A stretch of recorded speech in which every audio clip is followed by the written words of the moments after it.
समाधान समाधान समाधान समाधान समाधान समाधान।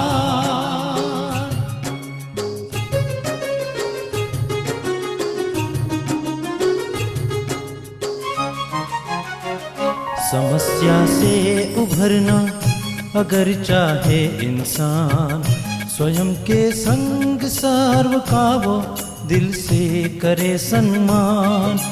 कहता है ये समाधान समाधान समाधान।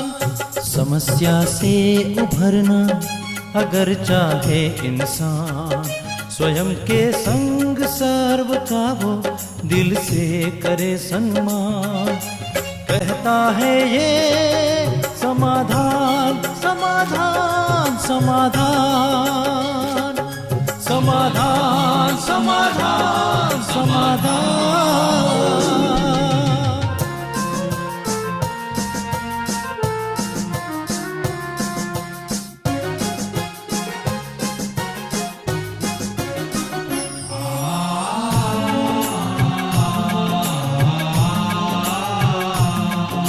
तनाव बन मुटाव की अगन से स्वयं तू संभल ले, है इसी में शान।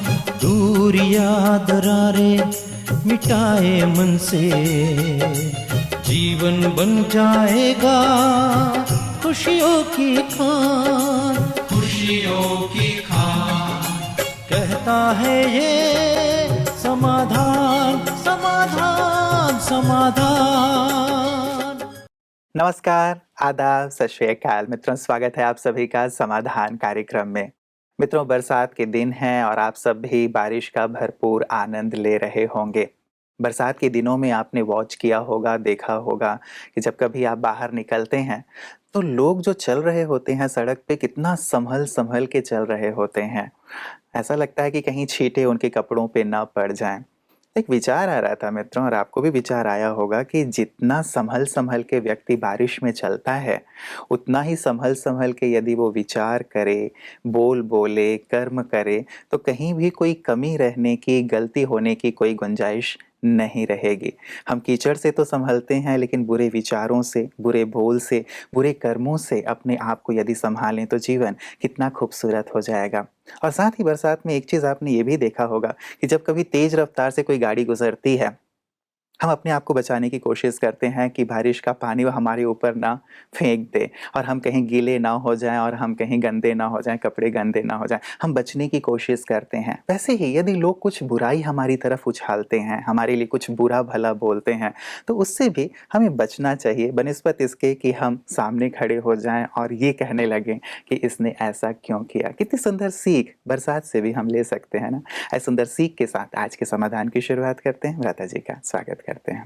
व्रता जी, बहुत बहुत स्वागत है। शुक्रिया। व्रता जी, हर चीज़ हमारे आसपास की हमें कितनी अच्छी अच्छी चीज़ें सिखा जाती हैं। और बरसात से तो खास ये सीखना ही चाहिए कि जैसे बरसात चारों ओर हरियाली कर देती है। जी जी। हमारे आबू में देख लें आकर, सूखा पड़ा था अब से 15 दिन पहले, किसी पेड़ पे एक पत्ता नहीं था और 15 दिन में तो हरियाली ऐसी छा गई, ऐसा लगता है जैसे यहाँ कभी सूखा था ही नहीं। तो बरसात हरियाली लाती है जी। और हम अपने जीवन में ज्ञान बरसात से हरियाली ले आए। बहुत अच्छी सीख है कि हम अपने जीवन को सुखी रखना सीख लें। यही बात कि कीचड़ तो लोग उछालेंगे, अब कलयुग में कीचड़ के अलावा अमृत तो है नहीं, कीचड़ ही उछाला जाता है, लेकिन बचाना हमारे अपने हाथ में है।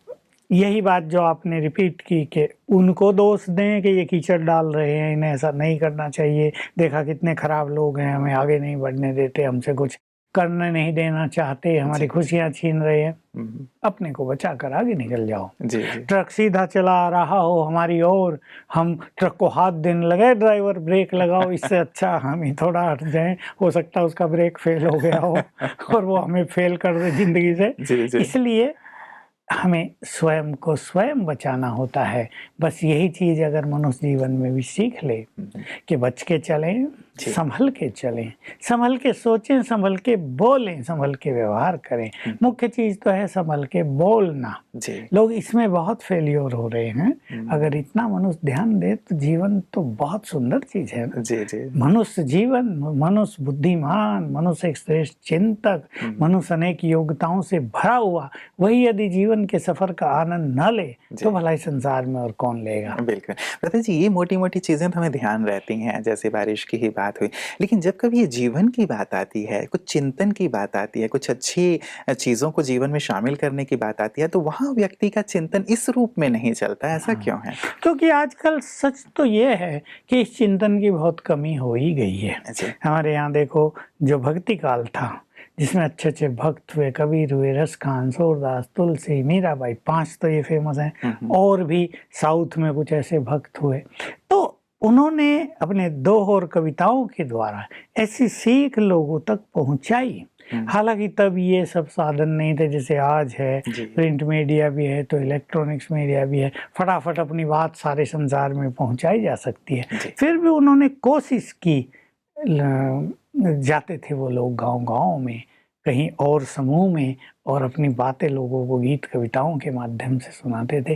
अब क्या है, फिल्मों का चलता है सब कुछ, तो वो जो अच्छी चीजें थी वो सीखी नहीं जा रही, कोई सिखाया नहीं जा रहा। फिर लोग युवकों को दोष देते हैं कि भाई ये तो ये कर रहे हैं, वो कर रहे हैं, ऐसे कपड़े पहनते, और नहीं तो पैंट को यहाँ से फाड़ लेते हैं घुटनों से, तो ये तो ऐसा ऐसा कर रहे हैं, उसको रॉयल्टी समझ रहे हैं। अब उनको क्या दोष, जब वो देख ही ये सब कुछ रहे हैं।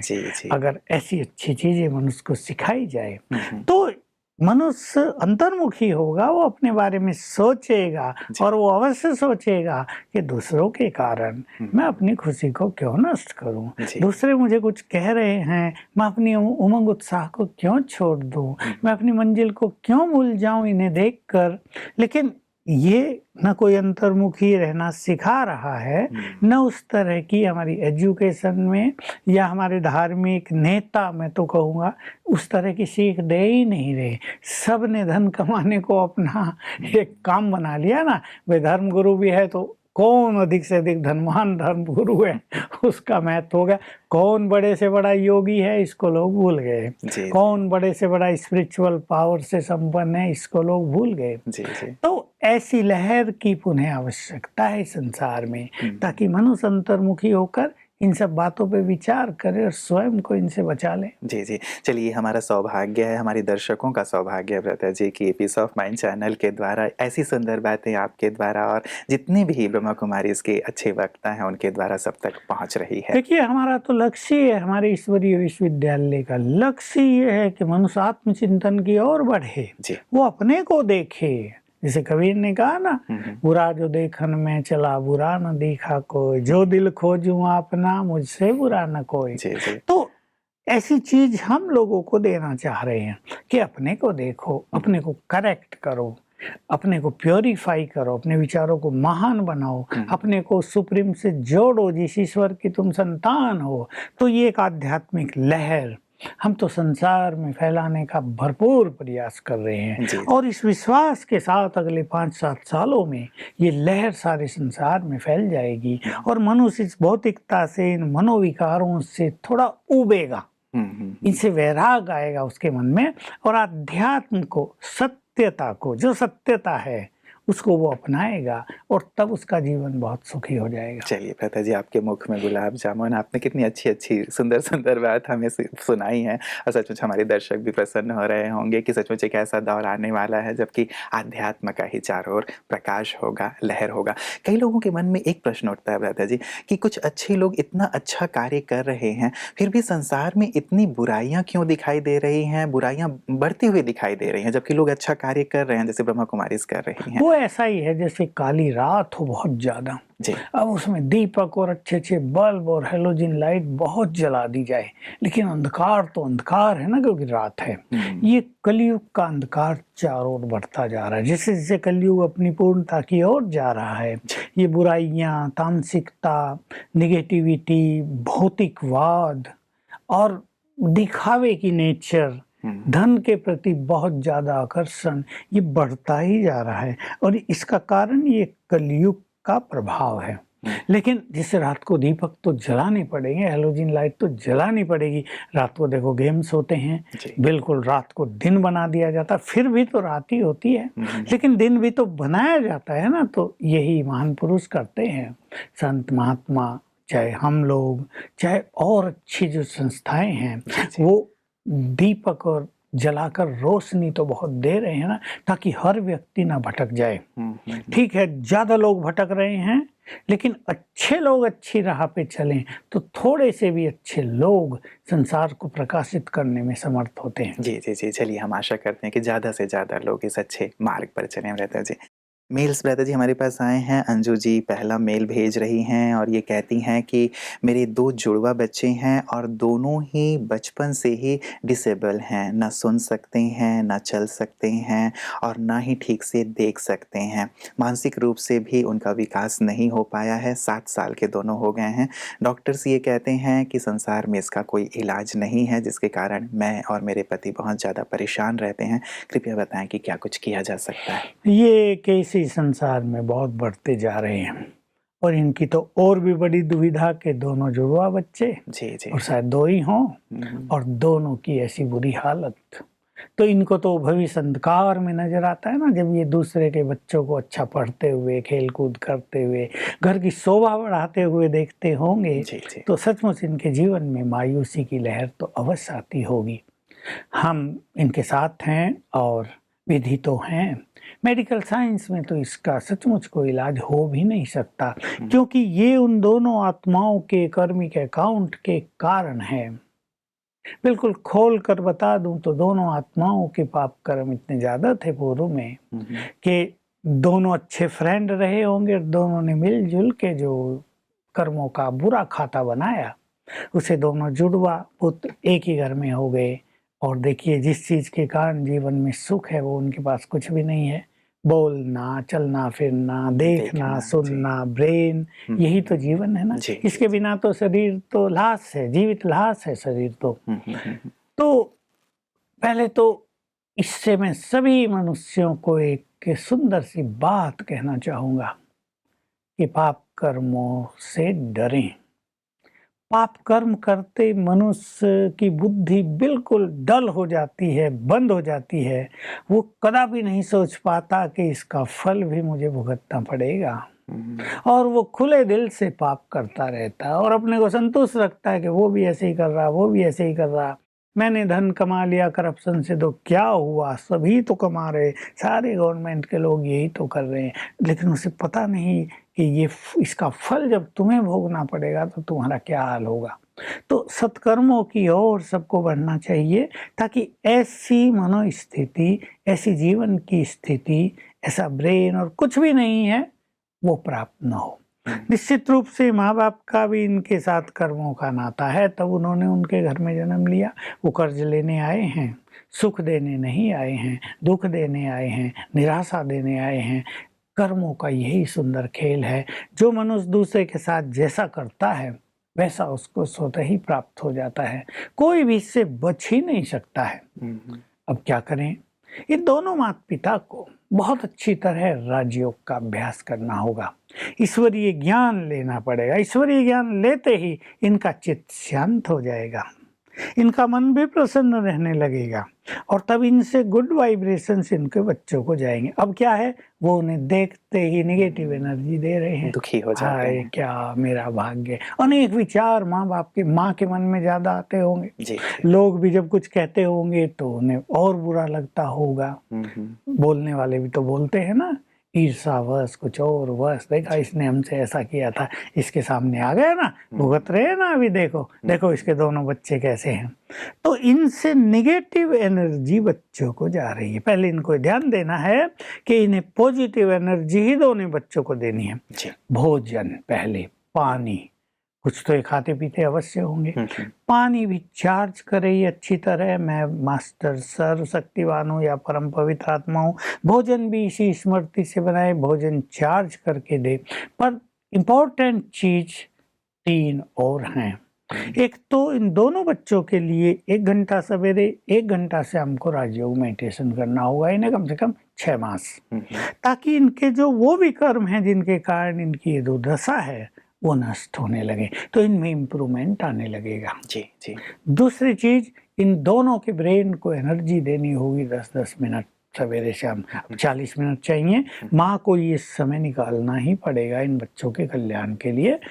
मैं मास्टर सर्वशक्तिमान हूँ, हाथ मलते हुए 2-3 बार करके बच्चों के सिर पे ऐसे हाथ रखेंगे, वो आंख बंद करेंगे और फीलिंग होगी कि ये प्योर एनर्जी, पावरफुल एनर्जी उनके ब्रेन को जा रही है। धीरे धीरे ब्रेन एक्टिव होगा, जो चीज डल पड़ी, जो ब्लॉक हो गई ब्रेन में, जो इनएक्टिव हो गई, वो पुनः काम करना शुरू कर देंगे। और तीसरी चीज, ये कुछ दिन तक सोते समय और उठते समय विजन देखें, मेरे दोनों बच्चे खेल कूद कर रहे हैं, स्कूल में जा रहे हैं बैग लेकर, खा पी रहे हैं, हंस बहल रहे हैं, अब पढ़ रहे हैं, ये सब विजन ये बना दें। और विजन बनाए 6 मास का समय दे दें। 6 मास में बच्चे स्कूल जा रहे हैं, घर में पढ़ रहे हैं, खेल कूद कर रहे हैं, खा पी रहे हैं, आनंद मना रहे हैं। जी जी जी। ये विजन बनाना भी आवश्यक है। ये अगर सचमुच कॉन्फिडेंटली 6 मास तक ये अभ्यास करें तो दोनों बच्चों को नई जिंदगी मिल सकती है। जी जी जी। चलिए, हमारी भी ढेर सारी शुभकामना रहेगी ब्रता जी, पूरे समाधान परिवार की तरफ से ही कि बच्चे जल्दी से जल्दी अच्छे हो जाएं। ब्रता जी, जो सुबह शाम हम योग कर रहे हैं, मैं चाहूँगा कि उस पर ज़रूर प्रकाश डाल दें, क्योंकि लगातार हम योग कर रहे हैं, हमारे दर्शक भी योग कर रहे हैं, और ऐसी ही आत्माओं के लिए जो पूरी तरह से निराश हो गए, हताश हो गए हैं, उस पर मैं चाहूँगा थोड़ा आप। बिल्कुल, हमारे यहाँ एक सकाश ग्रुप भी बन गया है बहुत अच्छा, जिसमें 12,000 बहुत अच्छे लोग शामिल हो गए हैं, जो शाम को 1 घंटा बहुत पावरफुल योग कर रहे हैं। मेरी बात वो सुन रहे होंगे अवश्य। मैं उन सबको कहूँगा, इन दोनों बच्चों के लिए रोज 15 मिनट सब 12,000 जो योगी हैं वो योग अभ्यास करेंगे। मैं विश्व कल्याणकारी हूँ, मैं मास्टर दुख हरता सुख करता हूँ, ये सोमान के साथ दोनों बच्चे फिर से स्वस्थ हो जाएं, परफेक्ट ह्यूमन बीइंग बन जाएं, ये संकल्प रखते हुए सब योग करेंगे। और हमारे सभी लोग सवेरे और शाम को जो योग करते हैं उसमें से 15-15 मिनट स्पेयर करेंगे, इन दोनों के लिए योगदान करेंगे। तो बहुत सारे योगी लाखों हो गए, अगर इस तरह योग करने लगे तो इनका निश्चित रूप से कल्याण होगा। बिल्कुल बिल्कुल। ब्रता जी, चलिए अगली मेल की ओर लिए चलता हूँ। हितेश जी का है ये कहते हैं कि मेरी उम्र 17 साल की है, मैं सोनीपत से हूँ, लेकिन अभी हैदराबाद में मैं पढ़ रहा हूँ, हॉस्टल में रहता हूँ, और हॉस्टल में हमें भोजन बनाने नहीं दिया जाता, और जो भोजन बनाया जाता है उसमें प्याज और लहसुन डाला जाता है। मैं एक अच्छा योगी बनना चाहता हूँ, इस ज्ञान मार्ग में अच्छे से चलना चाहता हूँ, लेकिन इस भोजन की वजह से मुझे लगता है कि मेरा योग ठीक से नहीं हो पा रहा है, और साथ ही मैं इस चीज़ को ठीक से हजम भी नहीं कर पा रहा हूँ। कृपया बताएं कि ऐसे में क्या किया जा सकता है, क्योंकि हॉस्टल में अलग से खाना बनाने की हमें सुविधा भी प्रदान नहीं की गई है। हॉस्टल्स में ये इतना तो लोग कर देते हैं कि लहसुन प्याज के बिना भोजन दें। जैन परिवार के बच्चे भी होते हैं, ब्रह्मा कुमारी से जुड़े हुए भी होते हैं, और जिन हॉस्टल्स में ऐसा नहीं किया जा रहा उनको अवश्य इन पे ध्यान देना चाहिए, ताकि दूसरों को अपनी कोई भी साधना करने में, अपना कोई मार्ग जिस पर वो चल रहे हैं उसका अनुसरण करने में कठिनाई ना हो। ये वहाँ के प्रशासन की मुख्य जिम्मेदारी है। इनको या तो ये हॉस्टल से बाहर रहें आके, ऐसे कई बच्चे करते हैं, अपना बाहर रहते हैं अपने ढंग से रूम लेकर, अपना 3-4 लोग मिलकर के। हाँ, 3-4 लोग जो इस तरह के हैं वो लेकर भी रह सकते हैं। अन्यथा ये कुक से जाकर मिले कि भाई हमें इस तरह का भोजन चाहिए, आप जरा ऐसा अरेंजमेंट कर दें। कर सकते हैं, इसमें कोई ज़्यादा बड़ी बात नहीं होती। मिलिट्री में भी करके देते हैं ऐसे कुछ लोग जो हम लोगों से जुड़े हैं, हमें बताते हैं कि हम अपने कुक से रिक्वेस्ट की हमने कि भाई हम देखो ये नहीं खाते, हमारा ये राजयोग का मार्ग है और लहसुन प्याज उसमें तामसिक माना जाता है, उससे बुद्धि की एकाग्रता में हमको तकलीफ होती है, प्लीज़ आप हमें सहयोग दें। तो दिया सहयोग। और ऐसे मिलिट्री में जो हमारे लोग हैं वो सब इस तरह का सहयोग प्राप्त कर रहे हैं। ये भी अगर उनसे रिक्वेस्ट करें तो सहयोग प्राप्त हो सकता है। तब तक ये भोजन को दृष्टि देकर 21 बार संकल्प करेंगे, मैं परम पवित्र आत्मा हूँ, फिर भोजन को स्वीकार करेंगे। जी, ये एक सुंदर तरीका हो सकता है भ्राता जी, क्योंकि बहुत सारे ऐसे बच्चे होंगे जो हॉस्टल में रह कर के स्टडी कर रहे होंगे, तब तक वो इस सुंदर प्रकार के अभ्यास को कर सकते हैं और साथ ही कुक से मिल कर के यदि बिना लहसुन प्याज के भोजन मिल जाए इन्हें तो इनकी योग साधना में सहज हो जाएगा। भ्राता जी, कई बार एक विचार आ जाता है कि जब तक हमें ये लेना पड़ रहा है तो क्या हम उतना पावरफुल योग कर पाएंगे या क्या उतना आध्यात्म की ऊंचाई पर पहुंच पाएंगे जितना हम पहुंचना पाते हैं? देखिए, कठिन तो है, लेकिन क्योंकि इसने जैसे महसूस किया, जी। एक कॉन्शियसनेस बन गई है कि ये खा रहे हैं तो योग लगेगा नहीं नहीं, होगा। एकाग्रता होगी जी। नहीं, तो वो मन बहुत सेंसिटिव हो जाता है। जी। और अगर मनुष्य खाता रहता है बिना उस अवेयरनेस के तो ऐसा लगता है उस पर कोई असर ही नहीं पड़ता। जी। तो ये जो मन में इस तरह की भावनाएं बैठा लेते हैं कि अब तो हमारा योग लगेगा नहीं, हम तो श्रीमत की अवज्ञा कर रहे हैं और क्या होगा हमारा, इसको थोड़ा सा खत्म करें। जी जी जी, मतलब मन में ये विचार ना लाया हाँ। जाए। जी भ्राता जी, विनी जी का अगला मेल है, ये कहती हैं कि ओम शांति भाई जी, I have very low self esteem, if I look at anyone I get frightened, I even can not go out of home, what should I do, please help. ये भी समस्या बहुतों की बढ़ रही है आजकल। जो ये आपने क्वेश्चंस पूछे, ये सब तरफ बढ़ते जा रहे हैं। चाहे बच्चों का जन्म लेना, चाहे ये भय होना, चाहे बैड एनर्जी का इफेक्ट बहुत ज्यादा होता जा रहा है। अब इनको डर लग रहा है, ये देखिए पूर्व जन्मों का इनका संस्कार रहा होगा, हो सकता है 200 साल पुराना हो, 500 साल पुराना हो, और ये मनुष्य के पास तब होता है जब पूर्व जन्मों में उसके साथ ऐसी दुर्घटनाएं हुई हों जिसने उनको बहुत भयभीत किया हो। या मृत्यु और जन्म, ये दो ऐसी प्रक्रियाएं हैं जिनमें किसी भी आत्मा को अत्यधिक कष्ट होता है। जी। इसी से मनुष्य के विकर्म भी बहुत नष्ट होते हैं। तो दोनों समय पर हो सकता है अति कष्ट हो गया हो जिसने इसके सबकॉन्शियस माइंड को भयभीत किए हुए, और फिर वो भय हर जगह दिखाई देता है। वो ट्रेन को देखेंगे तो लगेगा मेरे ऊपर ना आ जाए, वो कोई गाय दौड़ती आ रही उसको लगेगा मेरे ऊपर ना आ जाए, कुत्ते भौंक रहे हैं ये मुझे काट ना लें, सांप ना निकल जाए, और अगर छिपकली रूम में आ गई तो बस ये तो काट लेगी, हम मर जाएंगे, हमारा क्या होगा, परेशान रहते हैं। तो वो भय अनेक तरफ अनेक डायरेक्शन में काम करने लगता है। हमें निर्भय बनना ही है, और इसके लिए हमें बहुत अच्छी प्रैक्टिस रखनी होगी। पहले ये देह अलग और मैं आत्मा अलग, जो ये सुंदर सा और सरल सा ज्ञान है, मैं आत्मा यहाँ हूँ, ज्योति स्वरूप हूँ, इस देह की मालिक हूँ, मैं अजर अमर अविनाशी हूँ। और ये देह से डिटैच होने का जो जो हम प्रैक्टिस करते हैं, हमें बहुत सारे सुंदर अनुभव जीवन में स्वतः ही होने लगते हैं। परमात्मा से हम जुड़ जाएंगे, हमें शक्तिशाली फीलिंग होगी, डीप साइलेंस और परम आनंद की अनुभूति होने लगेगी। इस अभ्यास को इनको बढ़ाना चाहिए। भय जो सबकॉन्शियस माइंड में समाया हुआ वो समाप्त होता जाएगा। और एक सुंदर तरीका जो हम बहुत बार बता चुके हैं और जिसके प्रयोग से बहुतों को फायदा हो गया, प्रैक्टिकल में भय नष्ट हो गया। सवेरे आँख खुलते ही हमारे सभी राजयोगी तो 4 बजे उठते ही हैं।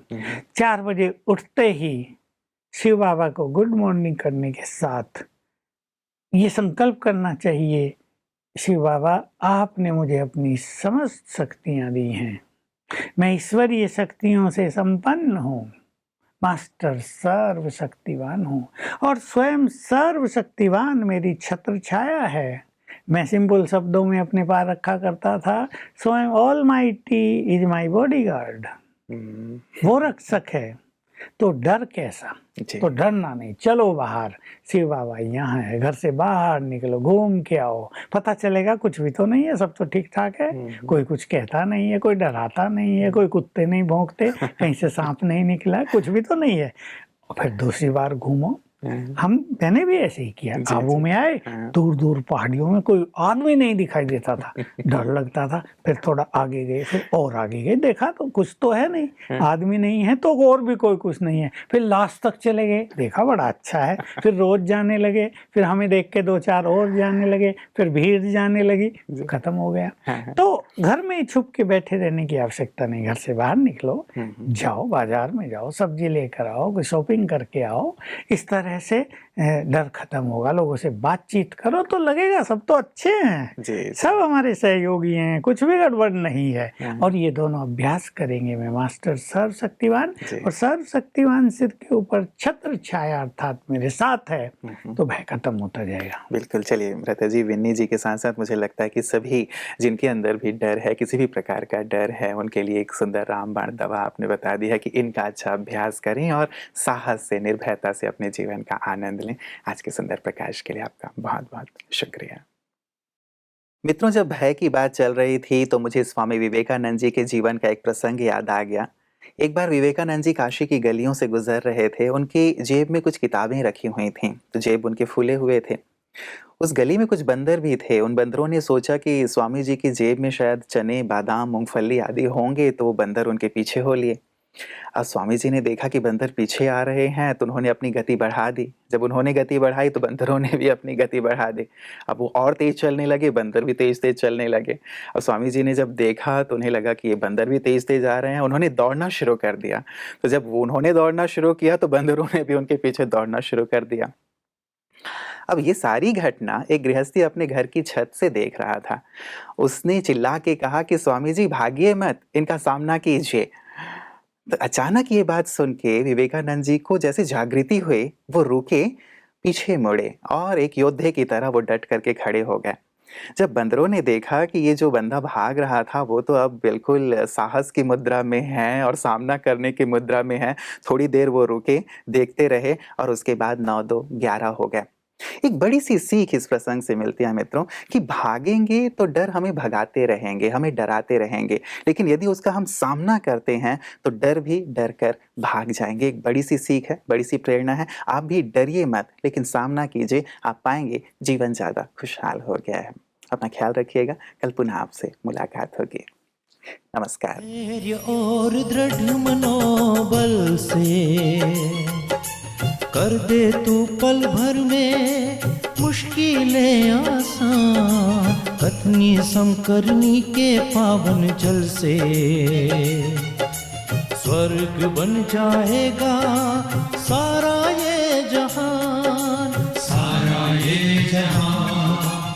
कहता है ये समाधान समाधान।